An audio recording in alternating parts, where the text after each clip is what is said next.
Philippe Pinceloup, bonjour. Bonjour. Alors vous venez d'être élu à la présidence de la Ligue d'Alsace de golf et à l'unanimité, ça signifie que tout va bien pour le golf en Alsace? Alors oui, tout va bien. On peut dire que j'ai travaillé avec une équipe fantastique pendant ces 4 années. Et donc forcément les résultats sont là aussi.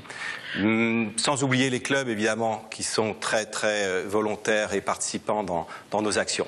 Alors 10 237 licenciés en golf dans notre région, c'est un plafond, non? Ils ne peuvent pas tous jouer en même temps en Alsace.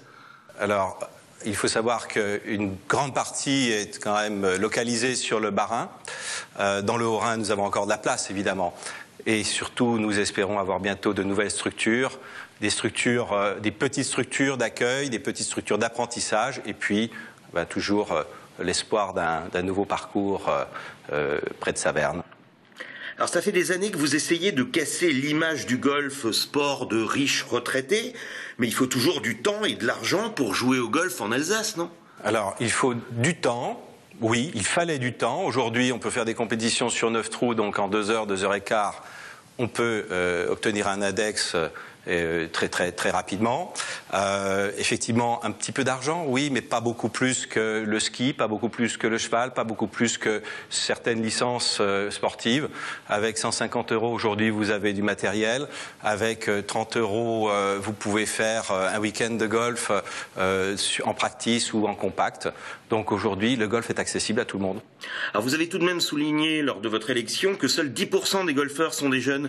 C'est aussi parce qu'ils ne considèrent pas le golf véritablement comme un sport? Non, c'est pas tout à fait ça. En fait, le problème du golf, c'est la distance des structures par rapport au centre urbain.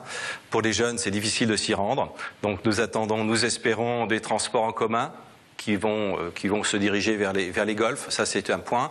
Et puis effectivement, les jeunes aujourd'hui n'ont pas forcément par le scolaire le choix de venir vers le golf parce qu'on les dirige plutôt vers le judo, vers le football, vers le basketball, le handball bien évidemment, mais le golf arrive tout doucement à la suite de ces sports-là.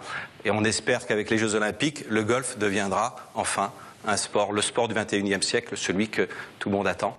Alors fin mars se déroulera l'opération Tous au golf, où on peut venir s'initier gratuitement. Est-ce que tous les golfs d'Alsace participeront? On est plus snob ou moins snob qu'ailleurs en Alsace? Non, tous les clubs vont participer. À ce jour, 3 clubs se sont déjà engagés pour cette opération. Un certain nombre vont encore venir se greffer sur les premiers. Il faut savoir qu'un exemple, le golf de la Vente-Senot est ouvert pratiquement toute l'année pour les débutants. Le samedi matin est consacré aux débutants et pratiquement pour rien, vous pouvez commencer et débuter le golf. Pour la découverte, c'est gratuit. Alors, dernier point, parfois rebutant aussi pour les non-initiés, le golf, ou plutôt les golfeurs, forment un monde fermé. Est-ce que vous, en tant que président réélu, vous allez essayer de rendre les golfeurs alsaciens plus accueillants et plus ouverts? Alors les golfeurs alsaciens ne sont pas plus ou moins, c'est les golfeurs, c'est l'image qu'on s'en fait, mais en fait c'est tout à fait faux. Je crois que nous sommes tous ouverts et nous vous attendrons tous sur les greens, évidemment.